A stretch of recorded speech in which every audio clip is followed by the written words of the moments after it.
Welcome to the Slop Farm. Enjoy the video. You'll begin by getting the iPhone ready and the app open. First, unlock the phone and open Measure or your chosen AR app that supports Lidar. This tells the device to use the depth sensor. Once done, walk a step back and point the rear camera at the scene to give the sensor room to scan. Make sure to avoid reflective surfaces and harsh backlight, because Lidar reads depth from returned pulses and reflections confuse distance data, so keep lighting even. You now perform the actual scan.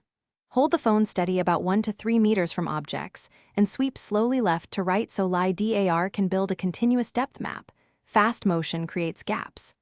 Make sure the phone is roughly chest height and not angled sharply, because orientation affects point cloud alignment. As you scan, check the app's live mesh or grid indicator and rescan any blank or noisy patches. This fills holes and improves measurement accuracy for later use. Finish by reviewing and saving your capture. Export the point cloud, mesh, or annotated image depending on your workflow so you don't lose data. You can tidy scans with the app's cleanup tools or import into a third-party editor for trimming and texture fixes. If results look noisy or incomplete, try again with a slower sweep, closer range, and softened lighting, and make sure no moving objects enter the frame. Because motion causes alignment errors, this single tip solves most common. Thanks for watching. Consider subscribing if we helped you today.